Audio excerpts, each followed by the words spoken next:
Hi everyone, I'm Luna Piena and the owner of the channel Dusk, and I'm a Japanese translator. Sorry for the delay in making this video, my translation work get in the way. This week Jump cover features One Piece here with Shonen Jump, and I like this cover here. I like this dragon with Straw Hat Cruise because I made a video about dragons. Yeah, Imu's Dragon Theory. If you're interested, check it out on the channel Dusk. By the way, can you get physical copy of Jump in your country? I'm very curious about that. If so, I'd love to know how much it costs there.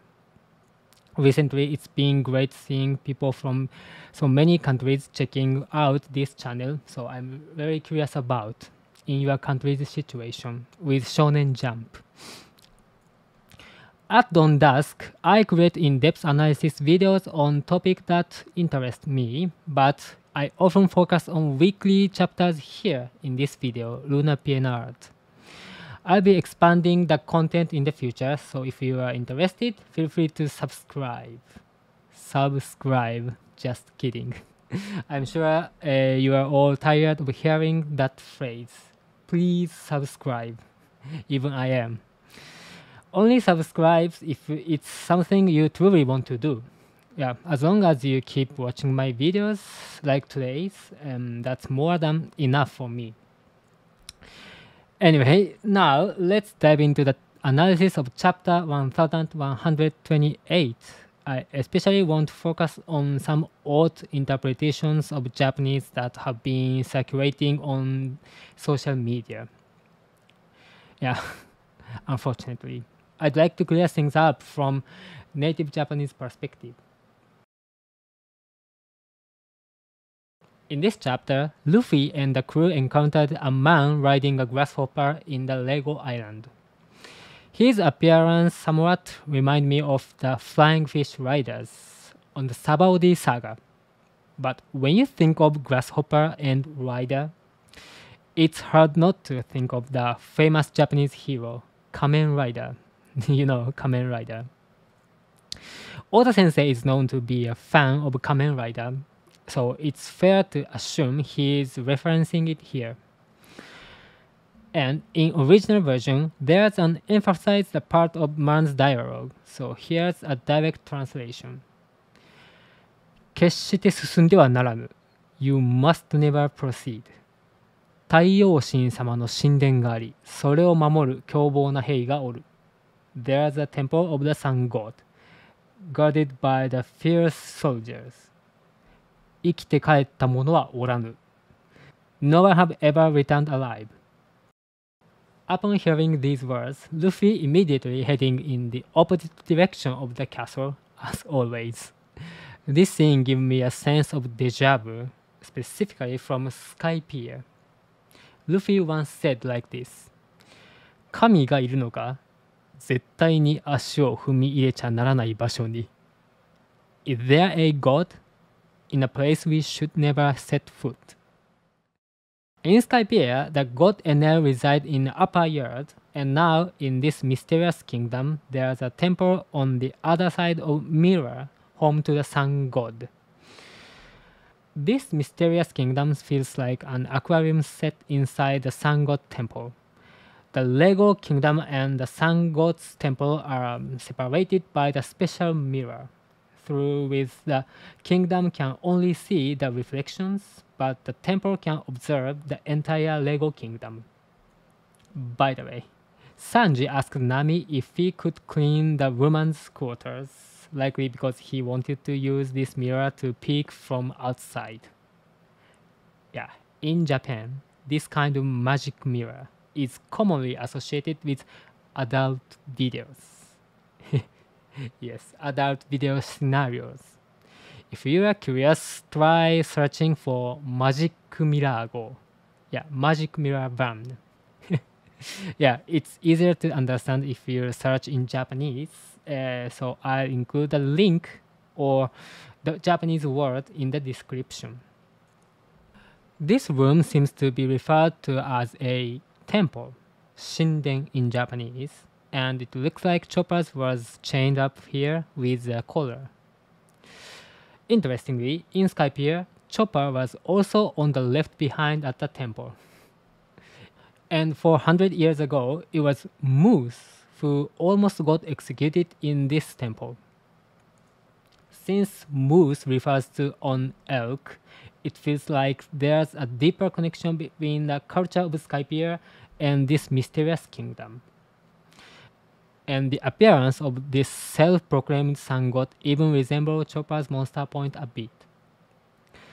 There's one point in this chapter that caught my attention. While they reunited with Chopper, there's still something missing from Straw Hat crew. The Sunny. Ever since entering the New World, we've usually seen the Sunny at the entrance of each island, but this time we've no idea where it is. Given that the treasure tree Adam, which the Sunny is built from, is likely in Elbaf, I feel like something significant involving the Sunny might happen soon. By the way, the Crabouterman that resided in the Going Merry first appeared at an altar like this. Yes, in the upper yard. It's possible that the Crabouterman of Sunny could show up at this temple too. After all, the reason the 6 members of Straw Hat were brought here was because of Absinthe. Yeah, this giant referred to Absinthe as a green fairy. I've mentioned before that fairy is a term used for dwarves, but there's another time this word was mentioned. When Frankie explained the Crabouterman. 本当に大切に乗られた船のみに宿る妖精。まあ、船の化身だな。A fairy that lives only in ships that are truly cared for. Basically, it's the ship's spirit. With this connection, the fairy of Sunny might appear and come to their rescue in this strange island. The giant snake that appeared in this temple, called Hilmungard, seems to remind me of Noah in the Skypiea. And the name likely comes from mythical serpent Jormungand from Norse mythology, and in Japanese, it's written like this. In Japanese, pronounced like Jormungaldo. Jormungaldo, like here. Jormungaldo. Yeah, sounds strange, but this katakana here, Yoru. Have you ever heard? Yes. The sword of Mihawk, which meaning night. The katakana form includes yoru, meaning night, which was being replaced with hiru. Yeah, Hilmungard in this chapter introduced as hiru. Yes, this hiru means day. Yeah, daytime or noon. Yeah, while many assume hiru refers only to noon, but in context, it can mean the time between sunrise and sunset. For example, inuarashi. Yeah, it's called the hiru no o. Yeah, hiru means daytime, and no is of, like of, and o is king of day. The snake's name may reflect its role as a servant of the sun god, Taiyoshin.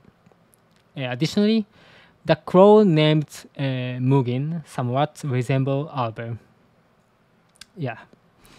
And as Luffy fights these monsters, the Gargoyle King finally appears.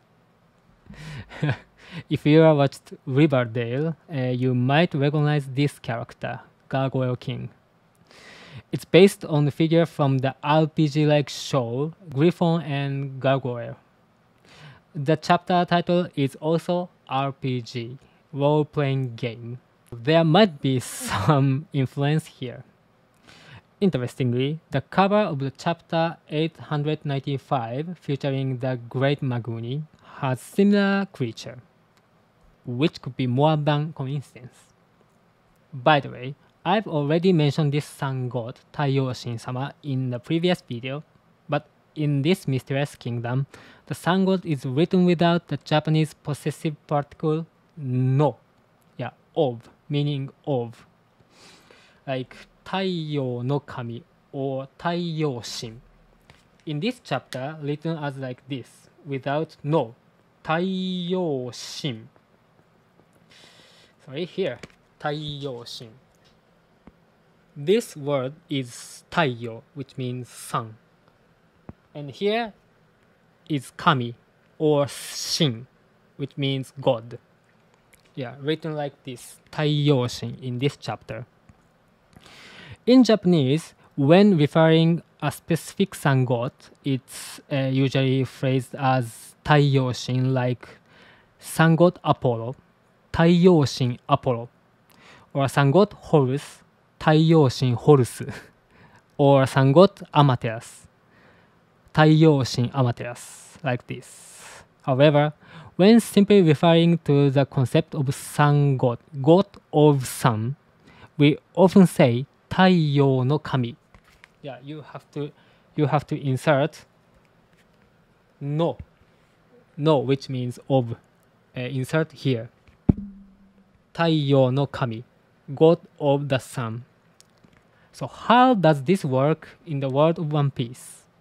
Characters like Mother Carmel, Moose, Dory, Vegapunk, and Fu all use the phrase Taiyo no Kami. Yeah, including this particle, Taiyo no Kami. While only this skull-faced figure calls himself Taiyoshin, without no.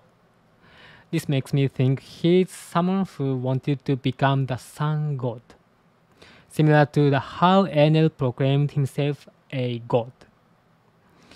In fact, he is portrayed as someone who ruled this kingdom through overwhelming power and fear like Enel. So let's thoroughly examine who this person might be based on the information we have so far. First, as mentioned earlier, he's wearing something that looks like a moose skull. Similar designs has been in the Drum Kingdom Castle and Namakura Island, one of the members of the Knights of God, Elbaf's buildings, and the Great Magni. And his personal pronoun is Sessha, which was historically used by samurai or bushi. Although it was originally a humble way of referring to oneself, in manga and anime, it's sometimes used by characters with a grand attitude. Yes.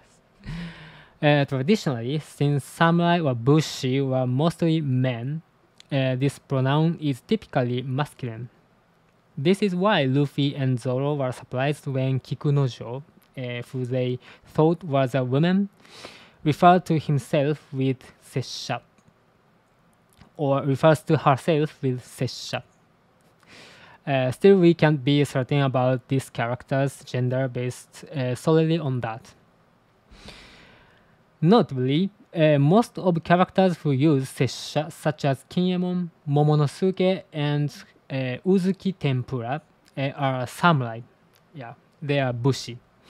This suggests that this giant may be familiar with Wano culture, samurai culture.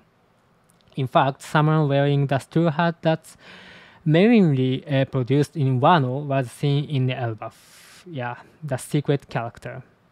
It's possible that this sun god, Taiyoshin, could be imitating the way Wano samurai speak, influenced by this individual. Additionally, in this chapter, the Straw Hats commented on the giant's size, saying, "Dekame da na, ano kyojin." That giant is pretty big. I'd love to do a size comparison for just reference, but every time I bring up scaling, it's like unleashing a swarm of rabid demons in the comments, you know. The side scaling haters lose their minds and go berserk. So to avoid triggering the chaos this time, so I just skip it. Since they were just giants from the Great Elite, we can assume that this sun god is even larger than them, possibly an ancient giant. From this information, one character that came to mind was the sun goddess Amaterasu. Yeah, Amaterasu is a sun goddess from Japanese mythology, known for hiding away, making her a famous hikikomori. In the shrine where she is worshipped, there is also a Yata no Kagami.